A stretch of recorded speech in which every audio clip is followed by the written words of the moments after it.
Hey guys, what's going on? This is Ed from vinylalbumcovers.com. Welcome to episode 3 of Slept On, where we talk about songs that got missed, sometimes from albums that got missed, and that's certainly the case here.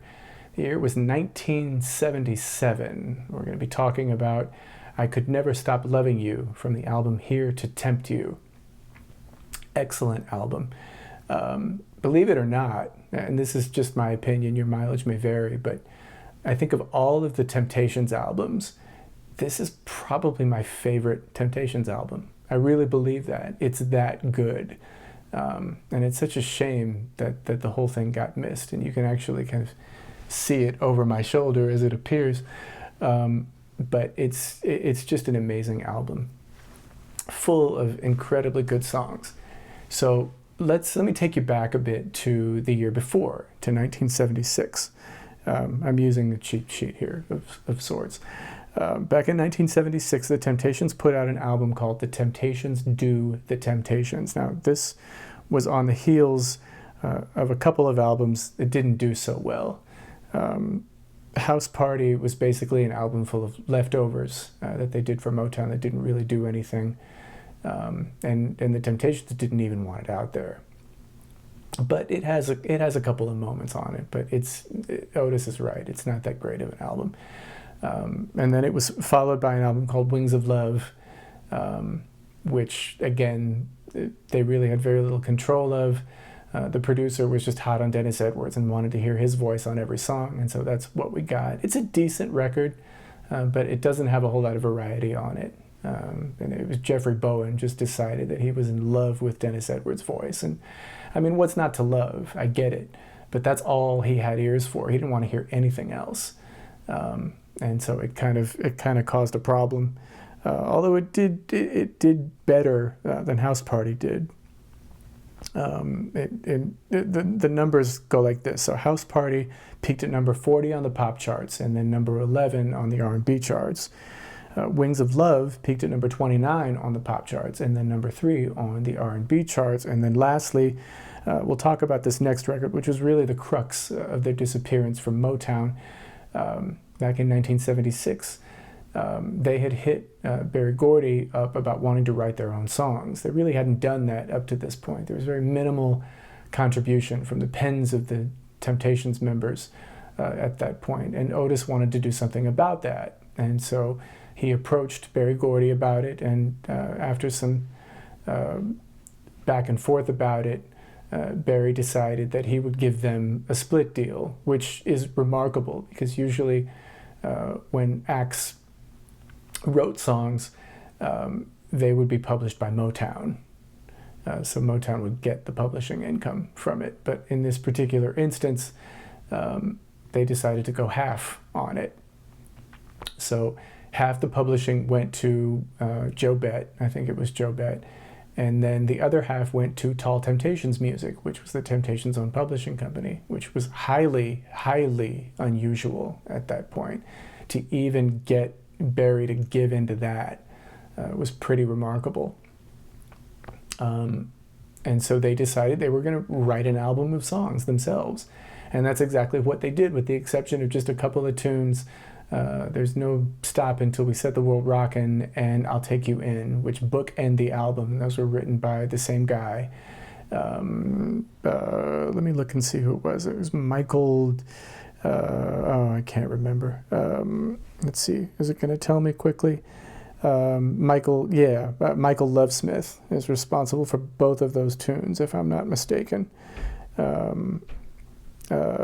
No Stoppin' is actually the first song on side 2, and then I'll Take You In is the last song on side 2 as well. So it's not a true bookend, but it does bookend side 2 if nothing else.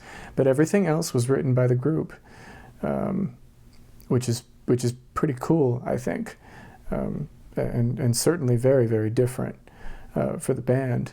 And so they wrote all these songs and put the album out. It's a pretty good record, actually. They do a pretty good job writing for themselves, I think, or this particular incarnation that the group did. Anyway, long story short, they put the record out, and Motown didn't put anything behind it. Like, they just wanted it to die, I guess. They wanted it to not work.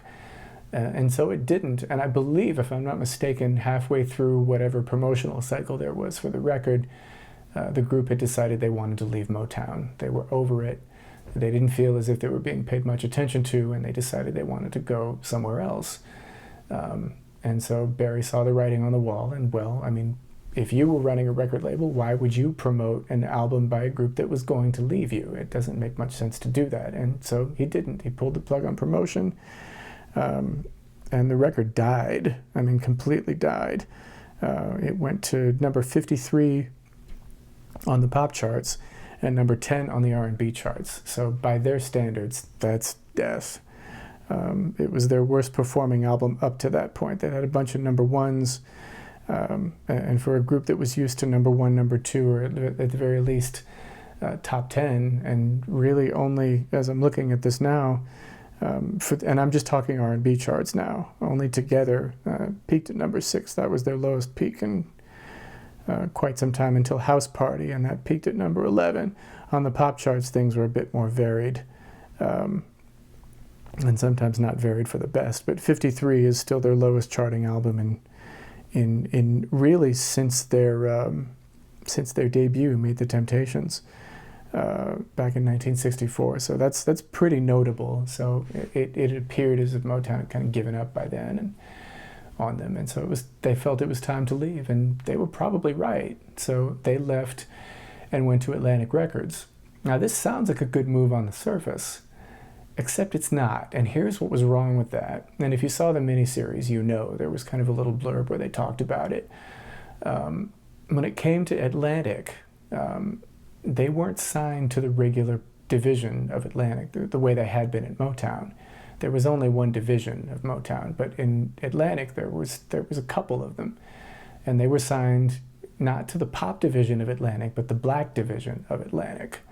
The black division was far less manned. There was far less staff working for it, and so they would get far less promotional muscle than they'd gotten on Motown. It was not the place for them, and worse yet, they had to let Shelley Berger go, who was their manager. They had to let him go because he basically worked for Motown. Do you see the conflict of interest here at Motown Records, why this was a problem? They had their hands in every aspect of the artist's career. It was kind of like the precursor to what we know now as the 360 deal, wherein the record label has their hands in everything imaginable, touring, money, merch, the whole nine. Labels love these 360 deals now. Artists don't. They never work out in the artist's favor. But this was kind of a precursor to that, where Motown had their fingers in absolutely everything. So anyway, they signed this deal with Atlantic, and they get a new manager, Sid Seidenberg, to replace Shelley Berger. They had this big release party to promote the fact that they've signed the group. And if you go look at the page for Here to Tempt You on the website, I'll link to it underneath in the description. You'll be able to see all of these different promotional photographs and the photo from the signing party. It's all there. So they did make a big deal of it, and they got ads in like Billboard and Melody Maker to trumpet the fact that they'd signed the Temptations. They put them in the studio with Baker Harrison Young, and if you watched the Whispers episode, the last one, you'll note that I deeply, deeply love Baker Harrison Young, and this album was my introduction to them. I was late getting this record. I didn't get it until I think 2003, I think it was. I was late to the party. I admit it. I'm not going to try to be cool and tell you I've had the record since I was 4. Because that would be wrong, and you would see through it, and it wouldn't be true. So I got that record right around 2002, 2003. I think it was 2003, if I'm not mistaken. I got it on eBay.